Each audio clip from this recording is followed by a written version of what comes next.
Preparing. Now we are live. Okay. So, Sarah, are you going to do the opening prayer? Wala ka sa atin, electric pan, lisod na yun. All right, let's do the Okay. opening prayer. Hmm. Hallelujah. Lord, Father, we thank you. We thank you that you have gathered us once again to worship, to have fellowship one with another, to learn and to study your word. We pray for clarity and presence of mind for Brother Edgar as he is going to teach us something new. In Jesus' name, I pray. Amen. Amen, amen. Amen. Amen. Amen. Praise the Lord. Good evening. Good evening, everybody. Once again, tonight is Wednesday here in Wynn, New York. And tonight is our midweek Bible engagement. And our teacher is our brother Edgar Corbita from Queens, New York. All right, take it away, brother Edgar. Hi, good evening to all of you. So thank you for being here with us, for fellowshipping with us, which is the topic of tonight's discussion. So let's pray so that we will put ourselves in the presence of the Lord. Father God, we thank the Lord for gathering us together, Lord.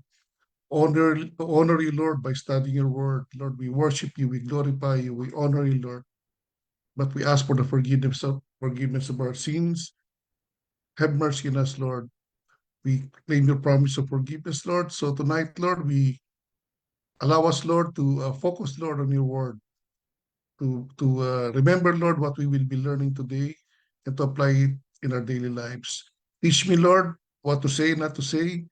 This occasion, Lord, is for your glory, not for our glory. It's not about us, Lord. It's all about you. In Jesus' mighty name we pray. Amen, Lord. Amen. So I'll be discussing tonight something that we've been doing all along in our Christian lives. Of course, we have been fellowshipping, and I myself have a good sense of fellowship. So, don't you feel that also when you are in the company of Christians, especially when you're in the church? You never run out of topics to discuss. You're happy, you're joyful, even if you have problems. You tend to forget it when you are with your brothers and sisters in Christ. So there's really something mystical about fellowship. But some of us trivialize it. When I say trivialize, we make it trivial. We lessen its importance. Worse, some ignores fellowshipping. But as the discussion will tell us towards the end, fellowshipping or fellowship is really a must in the lives of brothers and sisters in Christ. So the topics we will be discussing, of course, starts with the introduction. Then we will discuss about the basis of fellowship. With whom do we have to fellowship with? Why must we have fellowship with others? How do we have fellowship? What's the purpose of fellowship? With whom is fellowship denied? Uh, Fellowship is denied to other parties. And what would be the results of fellowship? Then we'll come up with the conclusion. So let's start the ground. Let's start. Let's hit the ground running, so to speak. So in the introduction, there is a secular definition of fellowship. It's it's an association of friendly character. It's camaraderie, common interest of those in fraternal orders. I'll be discussing to you about my own organization or fraternity, but I'm gonna tell you it's not the kind of fellowshipping that Christians should be resorting to. We have a friendly fellowship. Uh, Fellowships have little in common. Uh, like if you're in the same school, you're an alumni or alumni of the same school, you have the same hobby, you're a member of the archery club, you're a member of the golf club, uh, you have little things in common.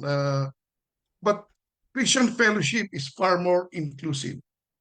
It involves much more. As a matter of fact, it encircles the whole life, the brothers and sisters in Christ. Uh, Next slide, please. Christian fellowship is much deeper, sweeter than secular fellowship. Don't you notice, for instance, when we come early in the church, we never run out of stories. We always have something to tell our brothers and sisters. So there's really something more to fellowship than more than meets the eye. So Bible fellowship means spiritual communion, a joint partnership, a joint sharing, mutual partakers, a, combin- an association of mutual partakers. What are the things that that makes fellowship? Fellowship. What are the things that makes a Christian fellowship much more effective rather than the secular fellowship? One, because the members of the fellowship are all born of the same Father. That's in First John chapter 13. Remember, in John 1, chapter 1, verse 13, it is said, "But many as received him, to them he gave the right to become children of God, even to those who believe in his name, who were born not of blood, the will of the flesh, nor the will of man, but of God." So, based on John 1:13, uh, we are children of God. We are considered children of God. And therefore, when we join a fellowship, when we join the Christian fellowship, we are joining together with people who are born of the same Father, our Father in heaven, our Abba Father. So, in the same manner, when we join a Christian fellowship, we are joining with people whose soul were bought with the same price. In 1 Corinthians 6:20, it said, "For you have been bought with a price. For you have been bought with a price. Therefore, glorify God in your body." So, all of us were bought with a price. And what price is that? That's the precious blood of our Lord Jesus Christ, which He shed in the cross uh, to cover us, to cover our sins, and to forgive all unrighteousness, and for all of us to be saved. So all we have to do is to acknowledge Him as our Lord and Savior, uh, discard the things that are sinful, and we will be born again. We will be born again. We will be born of the Spirit. We will be born of what? We will be baptized in water and born of the Spirit. So at the same time, we're also members of the same body, the body of our Lord Jesus Christ. We are also taught by the same Spirit. Remember, in the book of John, we were given also the Spirit, so that the Spirit within us is also the same Spirit that is in the heart of every brothers and sisters in Christ. So we all walk the same path of righteousness. Uh, we also serve the same Master, our Lord Jesus Christ. And lastly, since we are children of God, we are heirs of the same inheritance based on Romans 8:17. Next slide, please. Uh, what is the basis of fellowship? Uh, it sound like a class group discussion, something theoretical, but will be practical as much as possible. So, Christian fellowship is based on an intimate family relationship to Christ and His family. In 1 John chapter 1, 7, verse 7, "But if we walk in the light as He is in the light, we fellowship with one another, and the blood of Jesus Christ, His Son, cleanses us from all sin. So if we walk in the light, meaning we walk in the opposite, we are not working in darkness where we are committing sins left and right.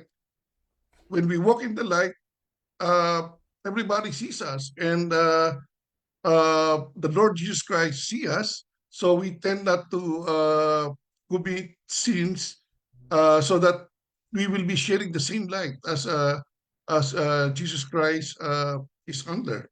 So in so doing, we will be having a fellowship with one another under the light which is provided by our Lord Jesus Christ, and with the covering of the blood of the Jesus Christ, which cleanses us from all sin. So sin breaks fellowship.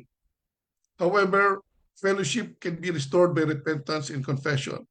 So in Isaiah 59:2, our iniquities have separated us from our Lord Jesus Christ, from God. So when we sin, it breaks fellowship. But the good news is that if we confess our sin, our Lord Jesus Christ is faithfully just to forgive our sins. So the fellowship is restored once we have repentance and confession. So I don't know about you, but if I sin, I tend to feel that I'm a little bit farther from our Lord Jesus Christ. So you know, we tend to drift away little by little, but we should be very conscious of this, because if we drift far away, we might reach the point of no return, and we might uh, in the first few stages, we might be backsliding, but if we continue further, it might be apostasy. So the moment we commit sin, I exhort you, my brothers and sisters, to confess your sins right away and ask for God's forgiveness, so that the fellowship that was once broken will be restored once again. So next slide, please. The blood application is not automatic. It comes as we confess our sins. So this it's a fact that Jesus Christ died on the cross, and that comes the offer of forgiveness and salvation. But you know, it's not something passive. We need to be active. We need to confess our sins, and when we confess our sins, we recognize right away that the Lord is our Lord Jesus Christ is our master. So in 1 John 1:9, if we confess our sins, He is faithful and just to forgive our sins and to cleanse us from all unrighteousness. So did He mention cleanse us from some or a few unrighteousness? He mentioned cleanse us. He cleansed us from all unrighteousness. So the moment we ask for forgiveness of our sins and confess them, uh, the Lord Jesus Christ will blot them away. He will blot them away, and through His blood, He will cleanse us and make us righteous in the eyes of the Lord again.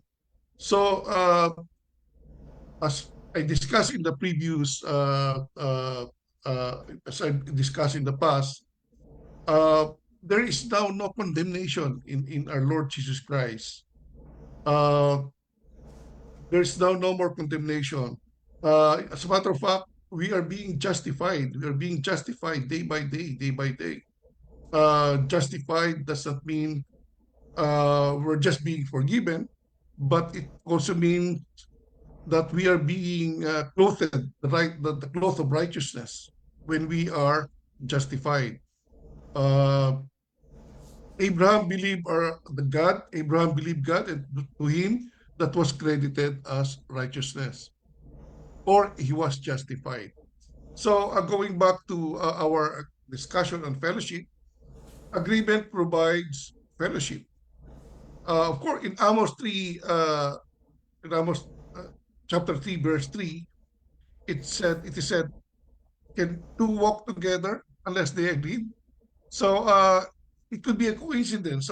When you walk in the sidewalk, uh, it could be a coincidence that you're walking side by side. You're walking side by side.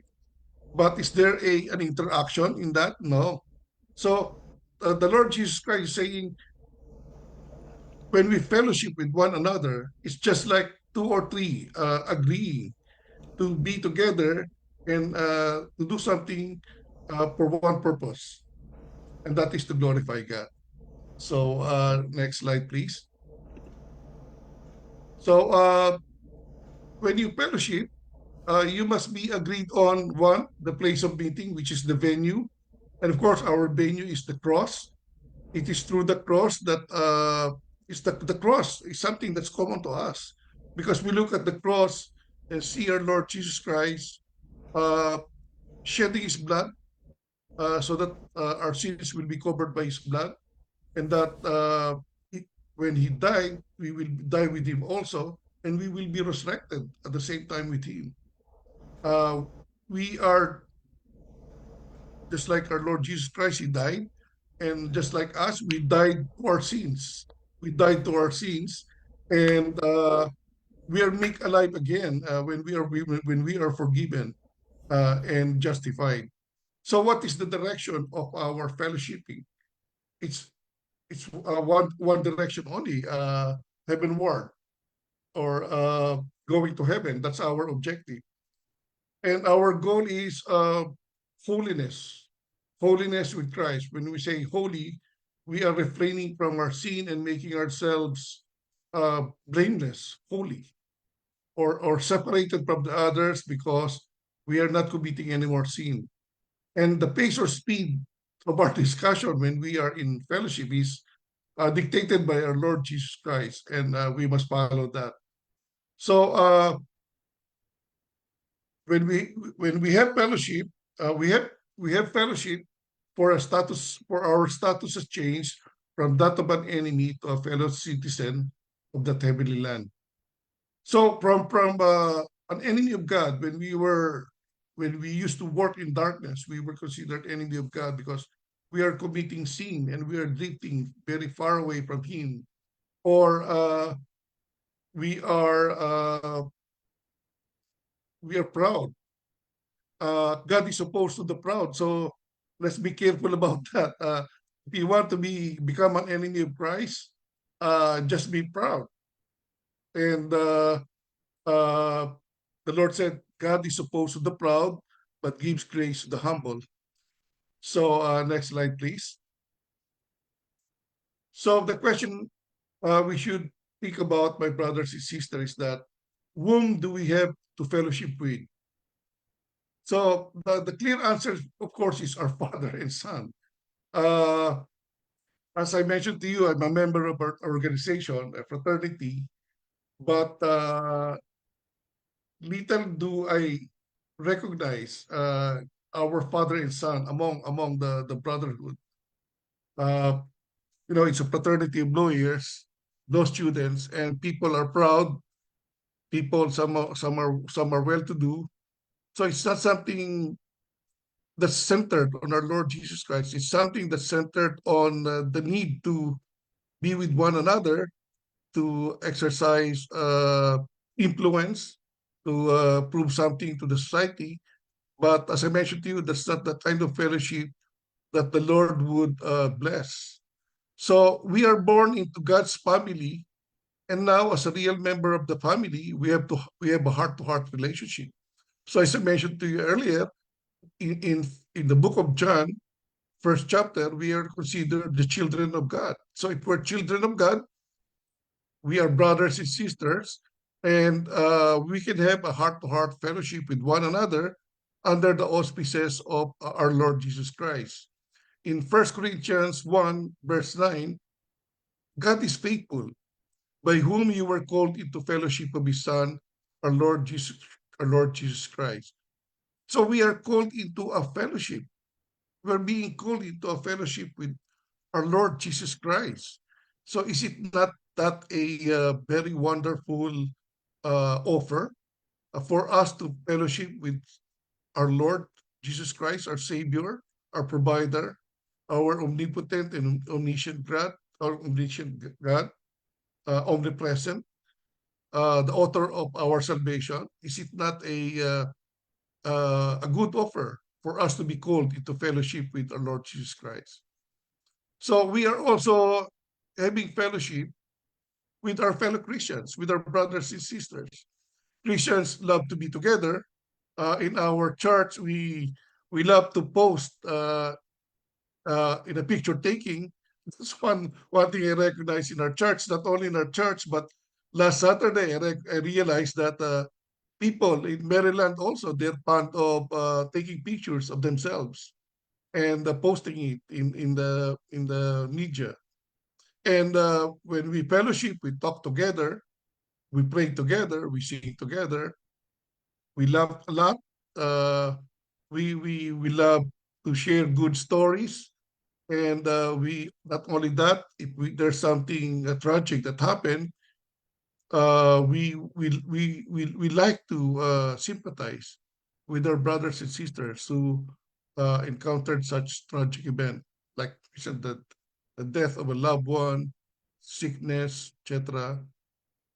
We tend to weep together in case there is a tragic event that happened, and just to be together, we we we uh, we think of ways and means to be active while we are together. That's one thing I notice in our church. When the moment we talk, the moment we come together, there's always a story to be shared. Uh, Something that would eventually glorify our Lord Jesus Christ. So in First John 1, chapter 3, 1 John 1, verse 3, that which we have seen and heard, we declare to you, that you also may have fellowship with us, and truly our fellowship is with the Father and His Son, Jesus Christ. So this is a reiteration of what was said earlier, that our fellowship is with the Father and His Son, our Lord Jesus Christ. Next slide, please. Of course, the Holy Spirit is already within us. So we tend to fellowship with the Holy Spirit every minute of the day. He's with us. In fact, when we pray, the Holy Spirit teaches us what we should be praying for. He in the Bible it said we groan, but the Holy Spirit teaches us what to say when we are praying. So we need this fellowship, Christian fellowship. That's what I said, for mutual strengthening and encouragement. The isolated Christian may be starved and lose out spiritually. So there's no such a thing as uh, uh, uh, shall we say, no Christian is an island. No Christian is an island. So you cannot, uh, for you to grow, for me personally, for you to grow, you should fellowship with fellow Christians. We should not yoke with unbeliever. Uh, as a sister of our, I have a discussion with pastor recently.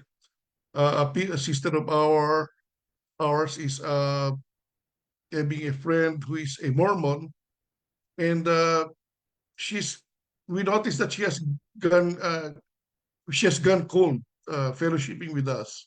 So we were thinking that that friendship with the Mormon might be affecting our sisters fellowshipping with our Lord Jesus Christ.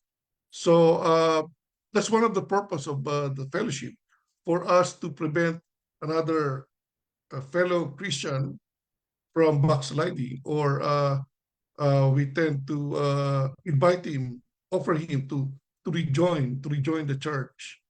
Of course, it's easier said than done with what happened to some of our brothers and sisters who left the church just recently.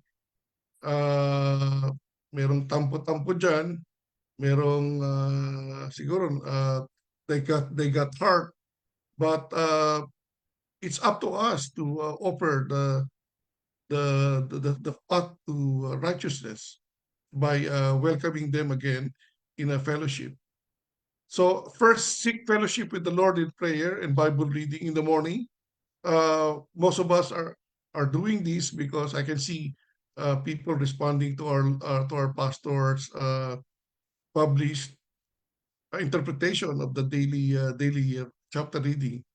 So we should fellowship right at the start of the morning by reading the Bible, and that would strengthen us the whole day, and we will be reading the path of righteousness when we do that. So first, seek fellowship with the Lord in prayer and Bible reading, and then with his sons and other daughters, and fellowship radiates in the face of the saint. Next. So why must we have fellowship with others? That's a good question.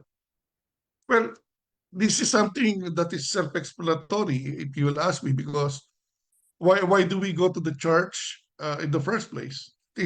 That is why do we go to church on Sunday, for instance? It's because we want to fellowship with our fellow brothers and sisters. So fellowship is God's ordained order for mankind.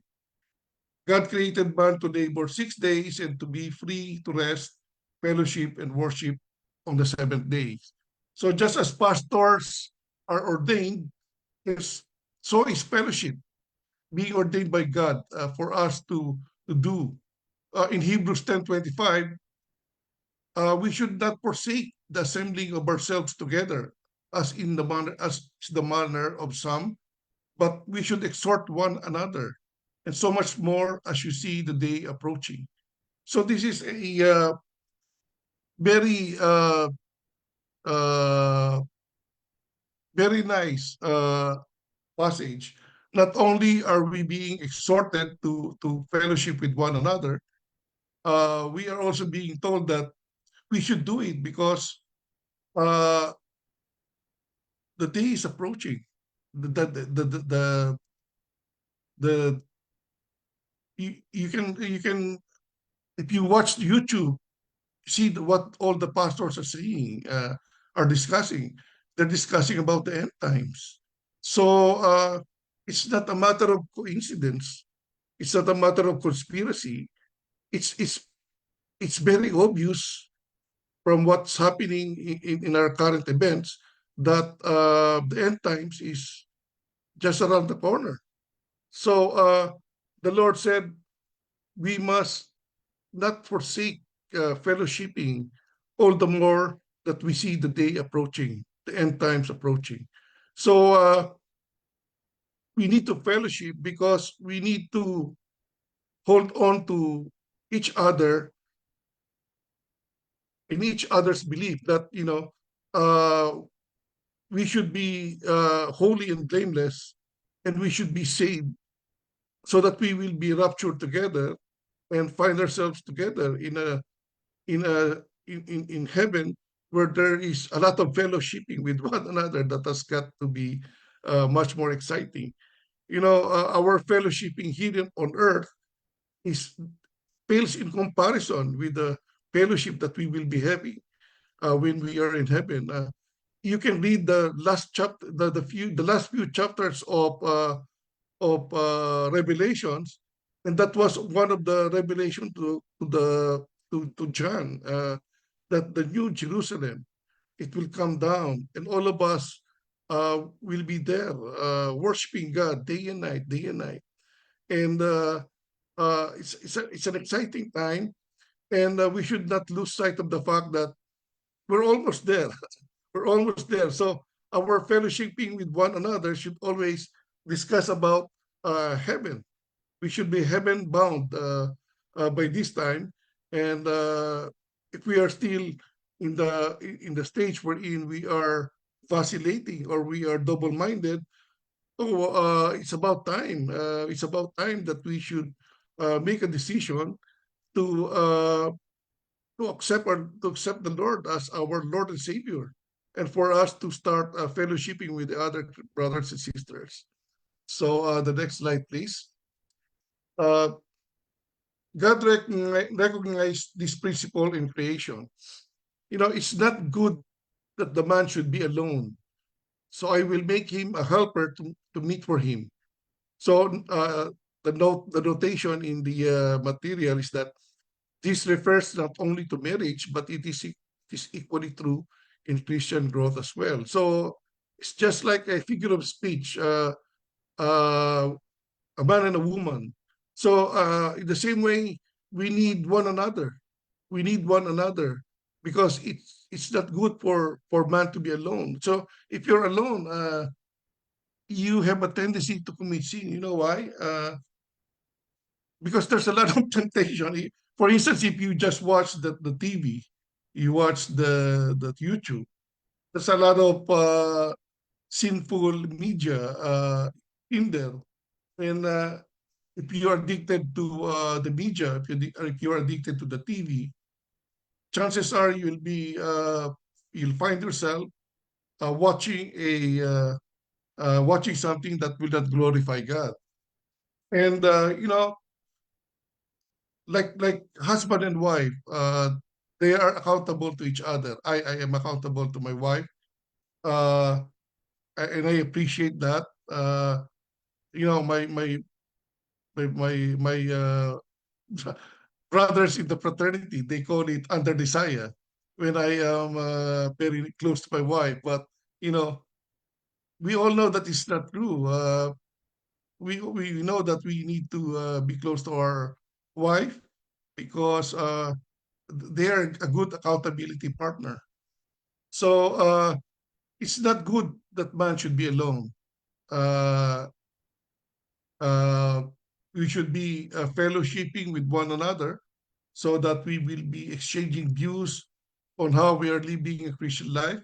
And if we're in a struggle, we might just get the solution from our fellow brothers and sisters on how to go about uh, uh, struggles in life. Like one thing that binds us together in the church is that uh, we have relatives in the Philippines, which are not yet with us, and so uh, there's a saying, "Misery loves company." We feel miserable because our family is not complete here, or our family is not here. So we tend to discuss this with our fellow brothers and sisters. So no Christian is an island. That's what I'm trying to say. So Jesus Christ recognized this principle also when he sent out his disciples two by two. So remember when the disciples were sent to start spreading the word of God, uh, they did not bring anything. So before they were sent out, there was a send off. The send off is a briefing. It's a briefing actually, like the military personnel. If they have a mission, they will be briefed over and over again before they leave their place of their headquarters, and they will be briefed about what to do and what not to do.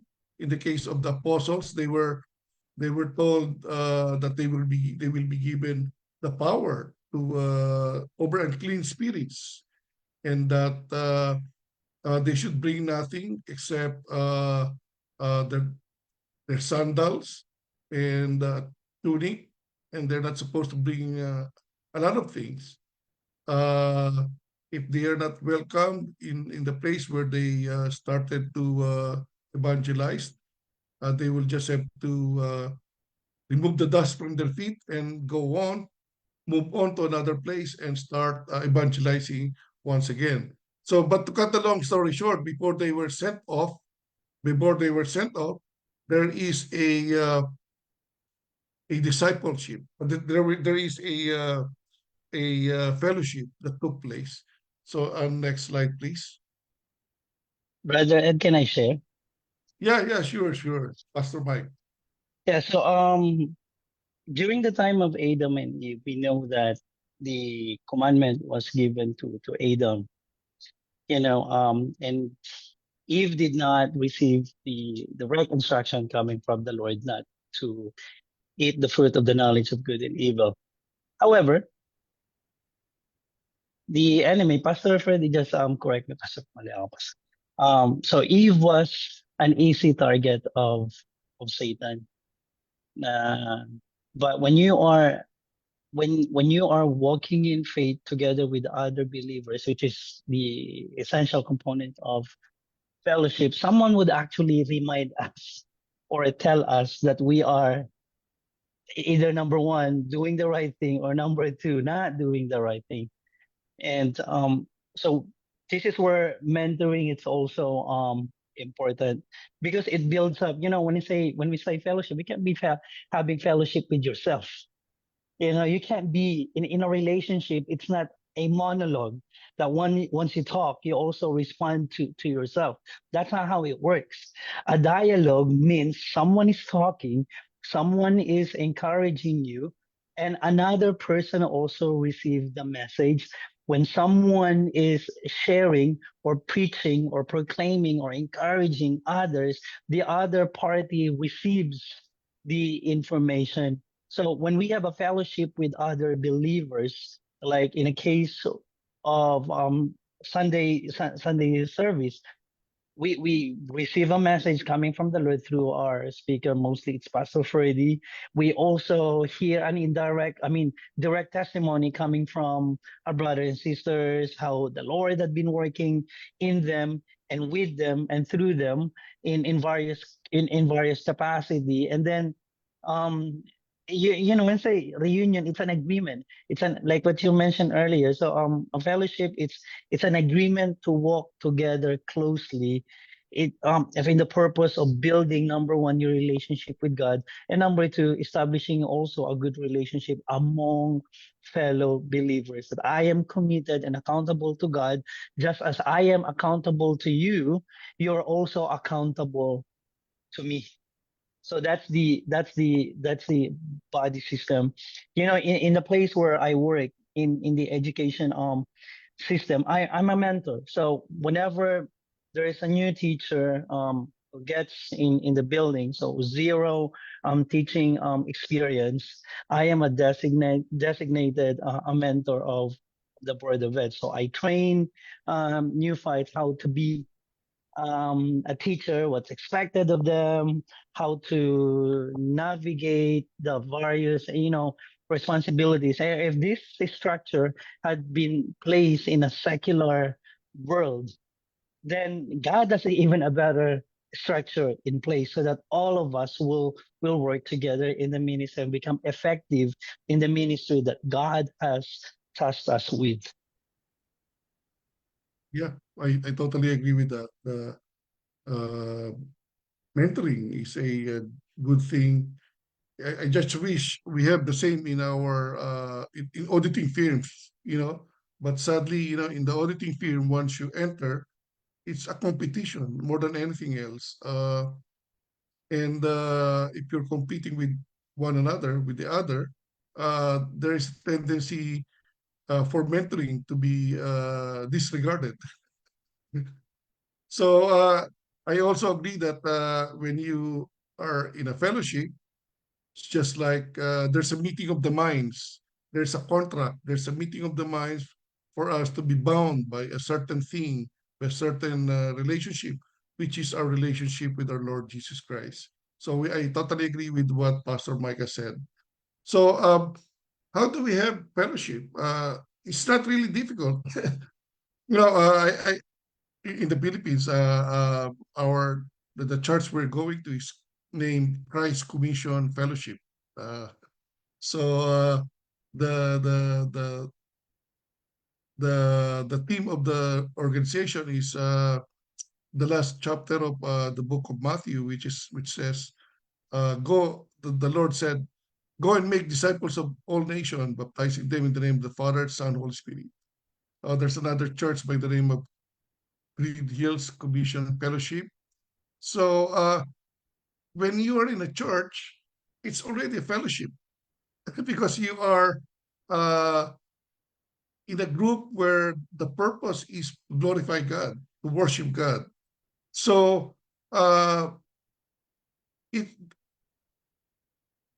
fellowshipping in a church for purposes of worshiping Him and to know about Him by studying the Word and through the pastor is it's something really very effective.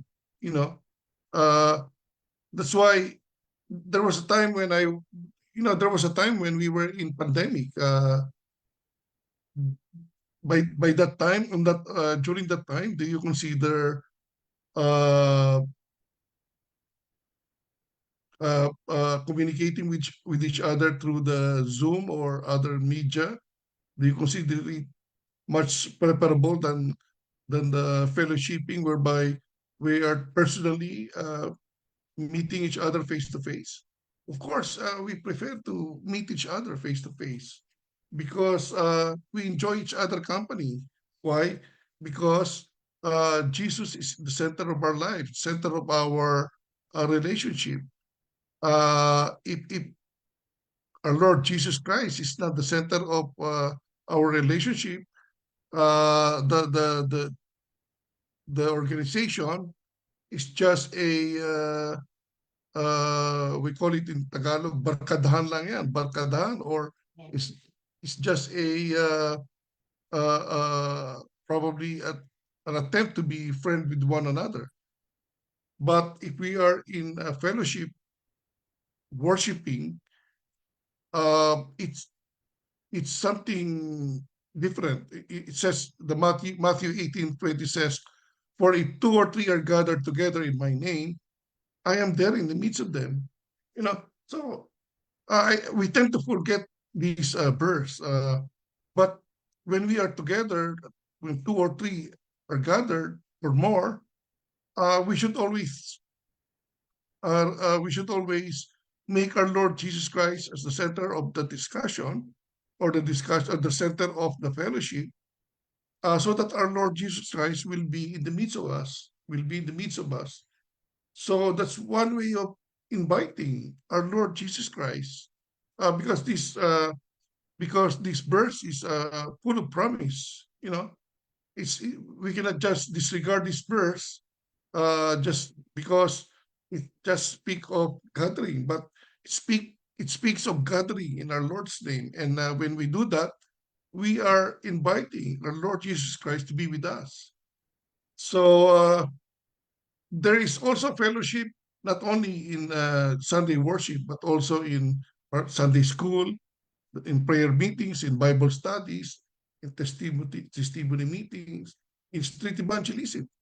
Uh, you know, when we were in the when we are in street when we were evangelizing in Roosevelt Avenue, we tend to be what they call this.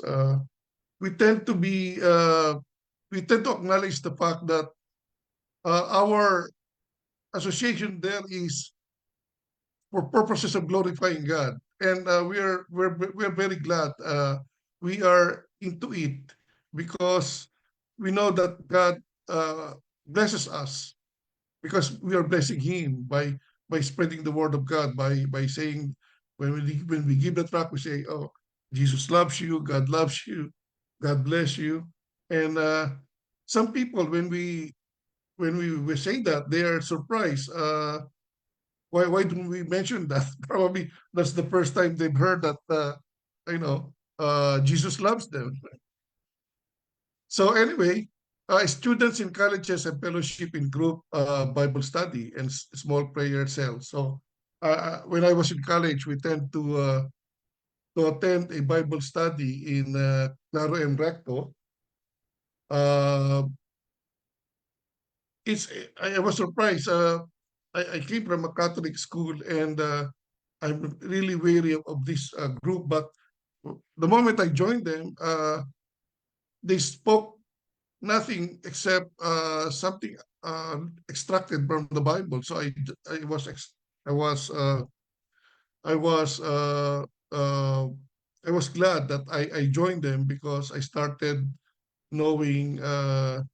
I started reading the Bible. That's what I'm trying. to tell you. It was in second year high school, just after the year martial law was declared, that I start reading the Bible. That was in 72, 73. So at that time, the Bible, the Christians were already very much in spreading the word of God. So that's why I was one of them who was a student, got born again because of the student Bible ministry. So fellowship is often sweetest where two or three met formally or informally for Christ Jesus. So next slide, please. So what's the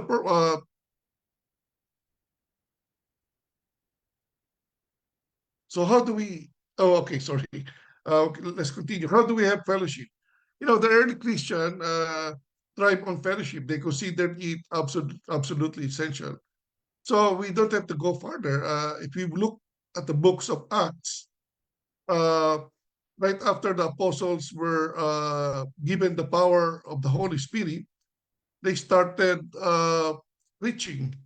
They started preaching, and when they before they do that, they fellowship with one another.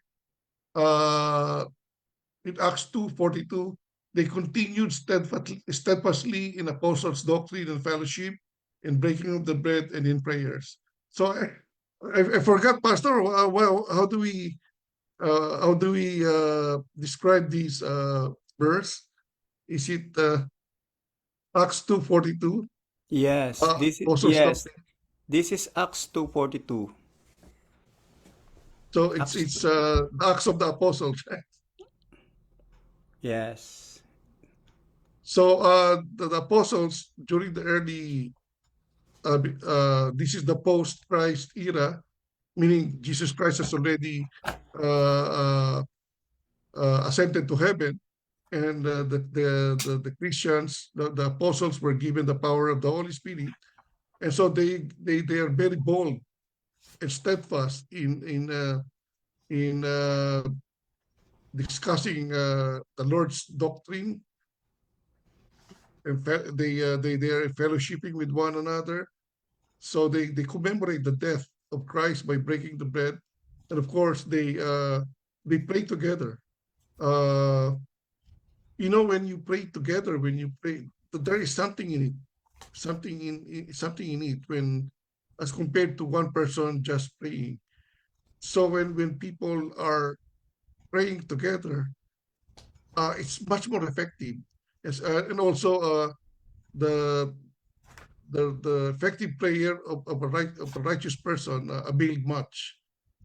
So if you're a righteous person and you pray, uh, as compared to another who is sinning, your prayers are much more effective. That's what I'm trying to say. So fellowship is not a positive. It's not a passive thing. It isn't just attending a meeting. Fellowship is when we contribute something to the meeting. It is a give and take process. So, like in the case of the group of Janus, the prayer warriors, uh, you need to contribute something in that fellowship, because it is something that is for one purpose and one purpose only, that is to pray and to make that prayer heard by our Lord Jesus Christ. So next slide, please. What's the purpose of fellowship? Uh, these are practical statements. One is to strengthen one another. We know this, uh, especially in our church when we fellowship, we study the Word. It strengthens us. It puts us in a proper perspective. Insofar vis-a-vis the Lord Jesus Christ. It makes us stronger because not only that we know that there is our Lord Jesus Christ, but we also know that we have brothers and sisters we can rely on uh, for purposes of uh, strengthening one another. So I'll cite you to a story. Uh, one of our sister, uh, she needs to be petitioned because that's one way of speeding up her citizenship. So for one, initially I was thinking uh, I was I was not inclined to do so, but as an ICARE leader, I was thinking if the moment I declined this sister's request, she might have a very bad idea about uh, our ICARE. Baka sabihin, barkadahan lang yan. Tapos, when things get tough, uh, hindi siya naiiwanan na yung nangangailangan. So, what I'm trying to say is that we should also practice what we preach. That's what I'm trying to say. So, if you're an ICARE leader or you're occupying as a responsible position, you should really go out of your way to help people because people in need uh, tend to go to you to fellowship, not only to learn the word of our Lord Jesus Christ, but also to have something which they desperately need. So, but the long story short, I agreed to sign the petition uh, because I know that by doing so, our sister would not would think that our ICAR group, the ICAR group is a good idea. So it's a good idea. So it's not something that it's just on paper, but it's something that's very effective in addressing the needs of our brothers and sisters. So it also encourage one another in the hard places of life, just like when we are in a problem, when we have a problem, when we have a sick relatives in the Philippines, that's one that's considered a hard place in life. So we need somebody who would join us, pray hardly, pray very hard, so that uh, there will be healing of our relatives. And I can see that in our thread of when we go to our uh, account in the Facebook, we tend to pray for people requesting for prayer, especially when the relatives are sick and somebody has an ailment. So uh, that's one way of encouraging our fellow brothers and sisters who are having a hard time in life. So sharing experiences for the mutual benefit of all is also one of the purposes of fellowship. So we tend to share experience with regards to our work, with regards to a lot of us are caregivers. So uh, we share experiences. We refer our brothers to some of our past employers. So that's a good a way of sharing experiences for the benefit of our fellow brothers and sisters. So we also manifest our joys that all may rejoice with us. So if there's a birthday, if there's a birthday, uh, if, if one of our brother or sister has a birthday, we tend to be joyful in celebrating that birthday. So we weep with them, we weep with our fellow brothers and sisters. We share in the sorrows. We can feel the sorrow of our brothers and sisters when he or she has difficulty smiling because she has a problem. So uh, we tend to share our brothers and sisters' sorrow with regards to an element of a relative or something if something bad happens.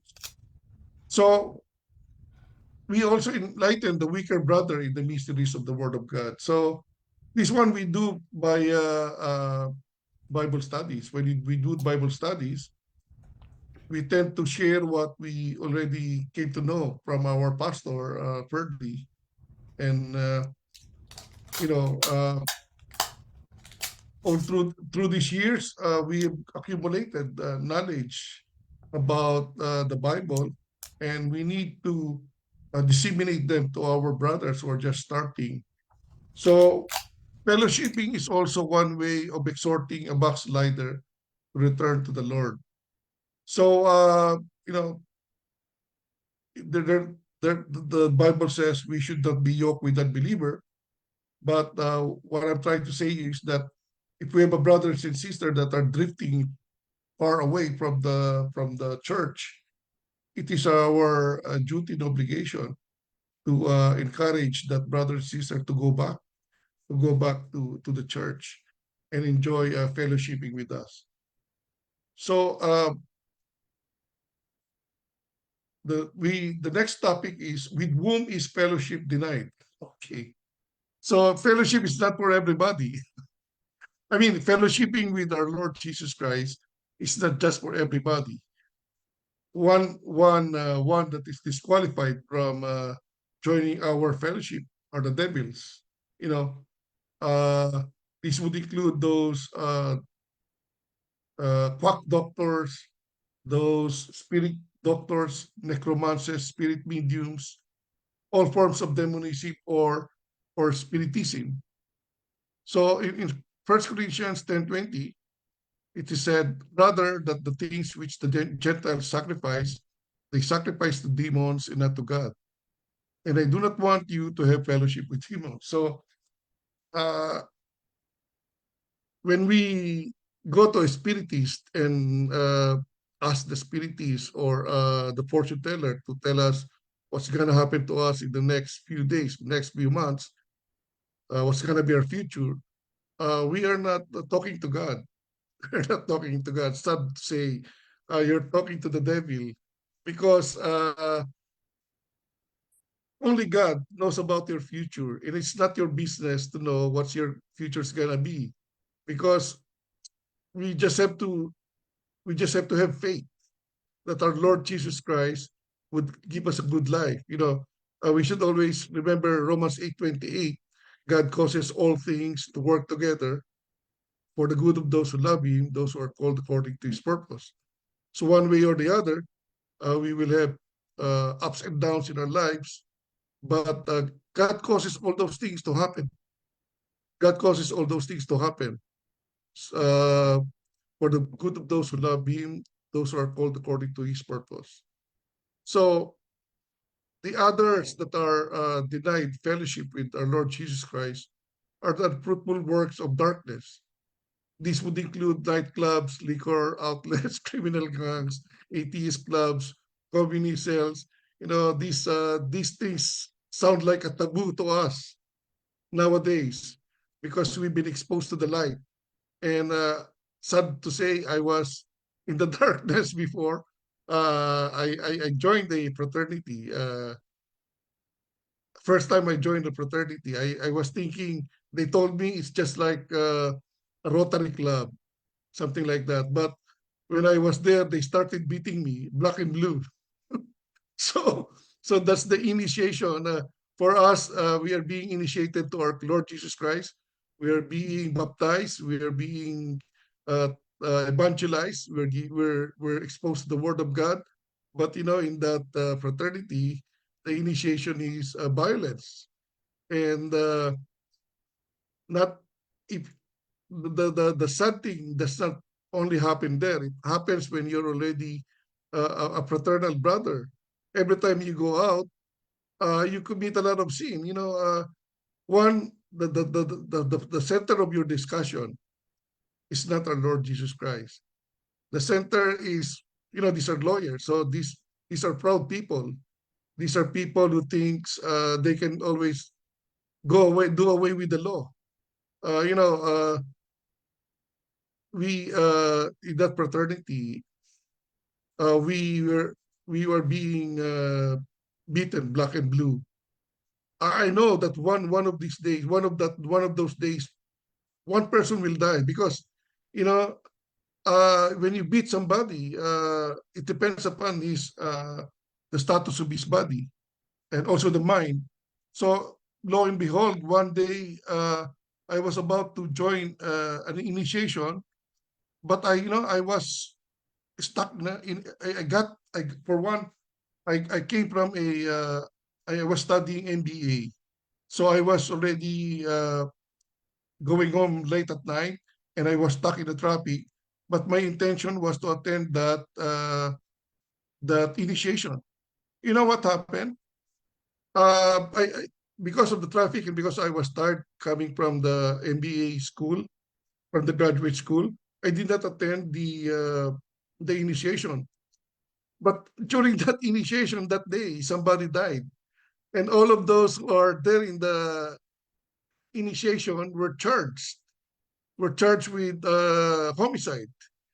You know, but this is really that's why I'm trying to tell you this is not an organization that has the blessing of our Lord Jesus Christ, because instead of being cooperative with the authorities, and all of us are lawyers there, we tend to we made it a point that our brothers there who committed the crime went untouched. So during nobody, not one of us was sent to jail. Not one of the brothers who attended the initiation went to jail. They were charged, uh, but since there are a lot of lawyers in our organization, the cases were dismissed. And you'll think for a while that we were able to go away with it. No, I'll tell you the truth. What happened? That the two of my batchmates are the principal suspects. And you know what happened to, to one to one of them? He was his son was murdered in a fraternal fight. So the violence that we inculcated among ourselves was known to his son, who is also uh, known to my children. He got stabbed in one of those fraternity rumbles, and he died. And my batchmate, he uh, he was assassinated in Bicol while they were panning. They have this gold panning in Paracale, and that brought a lot of money to him. But he was assassinated uh, because of this rivalry among the claimant in the gold panning. And my other batchmate, he was he was not able to he passed the bar exam, but he did not become a lawyer, so he became wanderer. And you know it's really something. Uh, it's really a burden for me going with them because of the passage which says, "Do not be unyoked with a believer." Because if you yoke with an unbeliever, chances are you will be uh, influenced by their lifestyle, and that's what happened to me when I was when I joined the fraternity. So the unfruitful works of darkness, it has no place. It has no place in our fellowship with our Lord Jesus Christ. So the next slide, please. Okay, in Ephesians 5:11, it says, "Have no fellowship with the unfruitful works of darkness, but rather expose them." So, well, sad to say, some of the members of the fraternity are good friends of mine. Some are through the years we became ninong and ninang to our children, and so it's difficult to part ways with these people. But it's a good thing God brought me to New York, where I can fellowship with the people in the church, where the topic of discussion is the glory of God and not the glory of lawyering.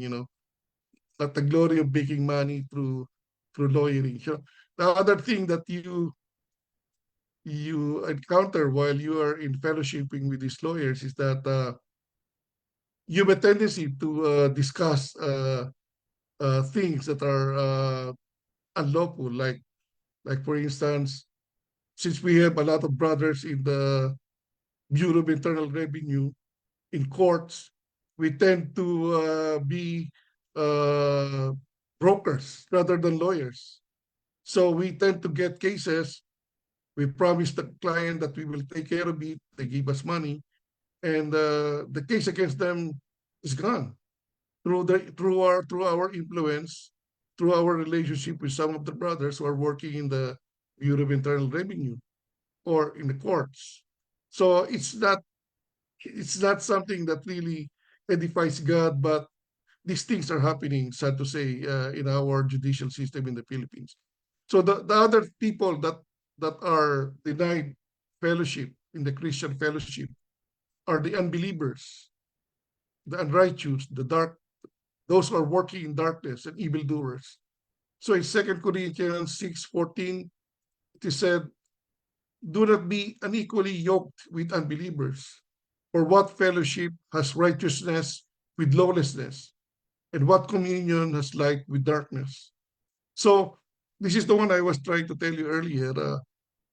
When I was there in the Philippines, my only friends are these people in the fraternity, and it's very difficult to be yoked with people who are unbelievers, who do not glorify God. Uh, One, you would be influenced by their lifestyle. If they are corrupt, it's easy for you to be corrupt, especially if money comes easy. It's easy to make decision to yoke with unbelievers. But it's not edifying to God. It's not glory. It's not something that brings glory to God. So what I'm trying to say is that it's really God's it's really God's way that He brought me here in New York to avoid yoking with unbelievers, to uh, to avoid treading the path of crookedness, to uh, to uh, to glorify God once again. And I'm happy. I'm now with our church where I can fellowship with our fellow brothers and sisters who are believers and who has Jesus Christ in the center of their lives. So do not be unequally yoked with the unbelievers, because righteousness has no fellowship with lawlessness, and light does not mix with darkness. So there's no communion between light and darkness. It's either light or darkness. You either live in light, walk in the light, or you work in darkness. So next slide, please. What are the results of fellowship? Of course, even you can add on to this list. One of the results is that we learn to walk in the light in the obedience of the Lord's will, which is which is true. When I came here to New York and joined our church, uh, I was walking in the light. I no longer have darkness in my path. I'm treading the path of righteousness. Uh, and my tendency is to obey God, to obey the Lord's will. And when we fellowship with one another, we suffer together. And this fellowship can be very meaningful. When you share the grief of your brothers and sisters in Christ, it's just like you're sharing your life with him or her. And this is something very meaningful because it edifies our brothers and sisters who are suffering. So we also learn to serve together, especially the fellow servants of the blessed Lord Jesus. So in the church, all of us have ministries. Jonas now is the deacon, but for a while he was very much active in the prayer ministry, prayer warrior ministry. We have our ICAD group, like Marigold is a ICAD group leader, and me, I'm a mentor. I'm doing bookkeeping for the church. And when we serve together, we're like all of us are servants of the blessed Lord Jesus. So we also comfort one another by sharing the word and experiences. When people join me in the car, like Sister Ida, Melanie, we discuss about the Christian life, and I learned a lot from the sharing of Sister Melanie and Sister Ida. So I know you have the same feelings too with regards to your brothers and sisters in the church, such that we comfort one another by sharing our experiences and sharing what we've learned from the Word of God. So we also learn to pray for one another burdens in sharing joys and sorrows. So as I said earlier, if one of our relatives gets sick, we tend to make known this to the other brothers and sisters, who right away jump into making prayers in Facebook. In our Facebook, you can see in the thread that people are really praying for the healing and for the solution of the problem uh, that our brothers and sisters are experiencing. So we also learn to rejoice with the joyful that is happily contagious and invigorating. Laughter is the best medicine, and when you're in a group of Christians, laughter is contagious. When they laugh, you tend to laugh also. And when you laugh, it invigorates us, gives us more energy. It tends us to forget about stress, and it makes us uh, clear-headed. Meaning to say, instead of worrying, we now laugh with others. We are joyful, and joyful is a healthy thing. We also grow and glow for the Lord when we give and receive reciprocal blessings. So, well, a lot of us are receiving blessings. If you don't receive blessings, something is wrong. Something is wrong. Probably the tithes.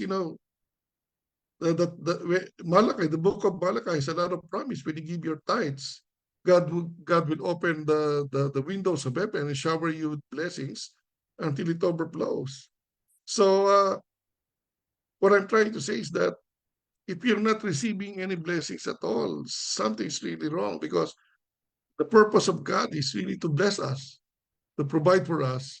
And if we're not getting what we are praying for, we should ask our Lord, we should ask Pastor, because blessing is something that's really supposed to be forthcoming to us, because we pray all day long, we pray every day, and we go to church on Sunday and pray a lot more. So next slide, please. So conclusion. So the conclusion number one, which is what most of us Ang are already bilis doing. naman. So tama-tama, PF. 7 minutes na lang. So begin your day with fellowship. So begin your day by studying the Word of God, by doing quiet time. You know, because I woke up at 4:45. I leave at around 6. So I don't have much time, but I make it a point to study the Word of God every morning, and I pray while I'm driving. You know, from New York to New Jersey, all throughout that route, I'm praying, and that gives me a lot of strength uh, to live the day. So we should begin the day with fellowship with fellowship with God by studying the Bible, by reading the Bible, by reading the text assigned to us by the pastor. Meditate much on the Word of God during the day. Let the Lord be our predominant thought. So this one is also really difficult, because when you're working, of course, you're focused on your work. But be that as it may, uh, if we are idle, we should think about the Lord. and the passage, the biblical passage that we've just studied in the morning. So keep company with believers of like faith, but constantly make contacts with the unsaved, waiting for opportunities to witness to them and invite them to be saved. So this is what I just mentioned earlier. We should not be we should not be yoked with unbelievers. Because you're just a human being. You have a tendency to be influenced. So as much as possible, do not be yoked with the unbelievers. Sometimes believers. I was I was talking to a brother of ours, in another church. Right after the church, they already buy liquor, and they start fellowshipping. I Extended. I even see one of our brothers while we were having this evangelism last year in Roosevelt. I was giving tracts, and this guy just came out of the liquor store, inviting me. So that's not that's not the kind of fellowship that will There's glorify God. you know, uh, I, there's one no of their shame on that. members, got a stroke, and I was telling him, "Oh, where are those people who are joining you in the happy hours? Why are not they here? They're supposed to be here because that's the reason why you have a stroke. You've been drinking, and they influence you." And uh, uh, it's really surprising Yeah, very bad. that their fellowship is only up to that point while they were drinking. When he got the stroke, uh, not a, they did not visit him in the hospital at the time when they are needed. But that's not the kind of fellowship that I was trying to tell you. The fellowship that I was trying to tell you is something that is centered on our Lord Jesus Christ. So uh, the last conclusion is that, uh, what is the difference between listening to a great sermon and being in a church? So basically, the difference is one of fellowship. Because if you're in a church, you're fellowshipping with your brothers and sisters. But if you're only listening to YouTube, to the TV, of course you're getting the word of God as well, but it's not really effective. You don't enjoy that fellowshipping with your fellow brothers and sisters. So I exhort you, my brothers and sisters, to be uh, not to trivialize or not consider of less importance fellowshipping, because it is important. It is very important fellowshipping. It it it sounds like nothing, but because we're already doing it, but there's a lot to it. I tell you, and I can sense it when I am with the company of you as my brothers and sisters. So thank you very much, Pastor, for the opportunity for me to speak about fellowship. Amen. Praise God. Hallelujah. Praise the Lord. Thank you. Thank you, Brother Edgar. That is a wonderful exposition about Christian fellowship.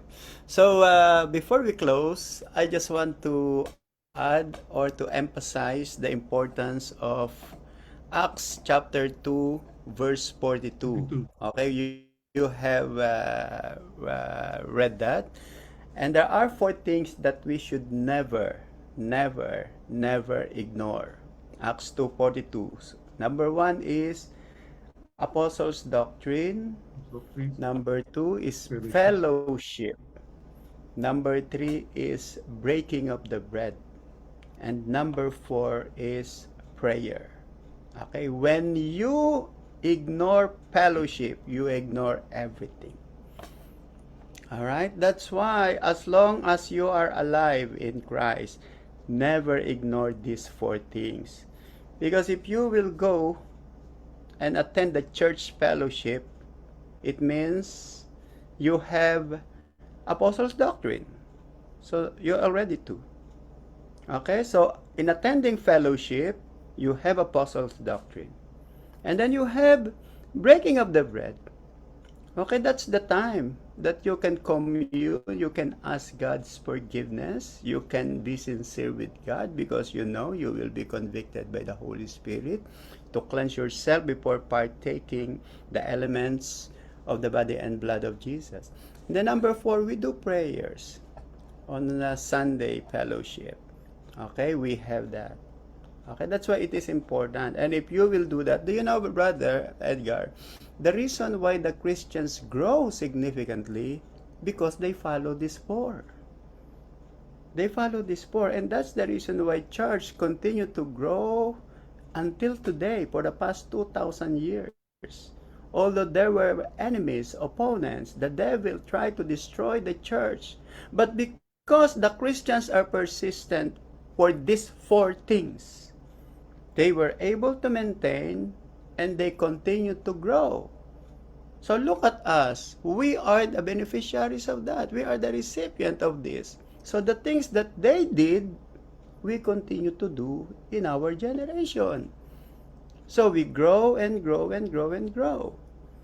And if you will cut off yourself from fellowship, oh, your days are numbered. That's why you said you will not receive the fullness of blessing. You will beg. Okay, you will just beg from God and from God's people because you are cutting off your connection with the Lord's people and with the Lord. Now the thing is, why do we fellowship? This is, you have already read that. We fellowship because we want to fellowship with Jesus and with the God the Father. That is the main object of our fellowship. Not just the brothers and sisters. Okay? The main point in our church is the presence of God. You know, sometimes people are conscious, we are many now. We are few now. We are many now. We are few now. But the most important is the Lord inside the sanctuary. That is the most important. But for some people, they said, the Lord is with them. The Lord is with them. And then you cannot see the fruit of the Holy Spirit in their life. How do we know? How do we know? They're not growing. They don't know how to do properly. Okay, so when you do the fellowship, you will grow. Okay, in relationship with God, you will grow in relationship with brothers and sisters. You will grow in life application, which is the most important. You will grow emotionally. You will grow financially. You will grow in all aspects of your life. All right. So they thought fellowship is just an ordinary way of expressing your Christian life. No, that is the reason why the Christians grow, because of fellowship. In fellowship, you will have what? Apostles' doctrine, prayer, communion with God, fellowship with the brother and sisters. That's why Pastor Edgar said, helping one another, carrying the burdens of one with another. Okay, and it's good that our Christians, even though some unlovable people, we are able to love them because of the Holy Spirit that is in us. Maybe some people will laugh at us, and I don't care about them. Even though they ridiculed us, they don't believe us, though we try to help them and they are still ridiculing us, it doesn't matter to me. I will not be affected by that. We will continue to help those who are in need. We will continue to try to love those unlovable.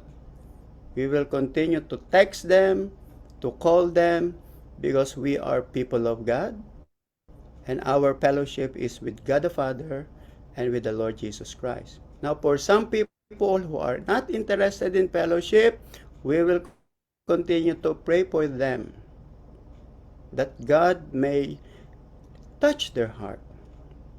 That's our prayer to the backslider. That's our prayer to those who are no longer interested in fellowship. Since pandemic, there are millions of people in the world are no longer interested in face-to-face fellowship. They said, anyway, YouTube is available. You see? So who is the fellowship nila? Nothing. Themselves. So again, YouTube. as for me, and my church. As for me and our church. Okay, our church is Win New York. All right, and all the Church of Jesus Christ. As for me and my fellow brethren, we will continue to serve the Lord in this ministry because this is the ministry that God gave us. Okay, this is the ministry that God gave us. I was taken by God from Israel and brought me here so that I can found you. And this is what we did. All right. So praise the Lord for this wonderful ministry. This is a very wonderful ministry that God gave us. Okay. Although some people are not interested, it will not stop us. Nobody can stop us because at the end of the day, our group will go to heaven. Okay, of course, other groups also, the faithful group, the churches in different places, and those who are faithful to God will make it in heaven. All right, how about the unfaithful? Goodbye. I will not see you in heaven. That's why Brother Edgar, you say, the Lord denied the fellowship with these people. The Lord denied the fellowship with these people. All right, praise God. Okay, before we close, Brother Pastor Mike, you have do you have 30 seconds to share? Sister, let's come if it's possible for you, if you can make it to your work physically, and it's also possible for you to be in church physically. So to have a remote fellowship, it's a blessing, but to be with brethren and have an actual fellowship, it's even more blessed. Yes. Actually, Pastor Michael, I like what Brother Edgar said. Now, what do you want? To have face-to-face or to be in Facebook, Zoom, but with pandemic? Is that what you want? The reason why we gather through Zoom is because of pandemic. Now, if you want to maintain Zoom and Facebook, let pandemic come here again. If that is what you want. But originally, it was not. Zoom is only a device because of pandemic. Since there is no more pandemic, there should be actually, we should stop this. We have to go back to Kaya what nga pala, Pastor, before yung midweek natin is in the church. Yeah, We go in to the church, we church. have to go every Wednesday. We bring our We have to food. go to it. And I became so fat during those days because we eat lots of food. All right, and praise the Lord. Okay, so I hope that someday this will return to that situation. Okay, so let's close it, Sister Marigold. Thank you, Brother Edgar. Thank you for Thank this you. Thank you, Thank sir. you very also. good preaching. This is a very good message. Thank you, Brother Because Ed. it's a reminder Thank you. that let us not neglect our fellowship. Let us not neglect our communing together one with another. All right, Sister Thank Margot, you. let's close it in prayer. Okay. Thank you, Lord. Thank you, Pastor Ferdy. Thank you, Pastor Michael. And thank you, Brother Edgar, for the wonderful fellowship conversation with our Lord and our group. So, Lord, this is a good thing that we heard from you. Yes, so Lord, the word uh, uh, that we're going to put in our heart and in our mind, yes, O Lord, that only you, yes, O Lord, can give us the strength and unity that we will have a unity and fellowship in our church, Panginoon. Lord, thank you for tonight, yes, O Lord, that words, yes, O Lord, will embark in our mind and in our physical body, yes, O Lord, in our spirit, yes, O Lord, that everything, yes, O Lord, that the word that came from the mouth of our lecturer, yes, O Lord, will be applied in us spiritually, yes, O God. Lord, thank you for the night, yes, O Lord, and thank you for our fellowship and gatherings, yes, O Lord. Thank you for all the members who listen in this fellowship gathering, yes, O Lord, even in Zoom, yes, O Lord, in Facebook, yes, O Lord. Thank you so much, Panginoon, that one or two that gather in your name, you are in our midst, Panginoon. Lord, thank you for tonight, yes, O Lord. Thank you for everything. We bless you and we unite with you in Jesus' mighty name. Amen and amen. May Thank the you, Lord. blessing of the Lord Jesus, the love of the Father, the communion of the Holy Spirit be upon us all. Go in peace in Jesus' name. Amen and amen. Yeah. God bless you. And Amen. let's have one picture taking. Oh, wait. There's something wrong happened on my laptop. Sandali lang. Already. 1, 2, 3. Yes. Okay. Thank Good you. night, everybody. Thank you, And Ike God Five. bless Thank you, Thank you, Ike. Good Pastor. night, Brother Ed. Bye. Thank Good you, Pastor night, Freddy. everyone. Brother Thank Edgar. you for the Yeah.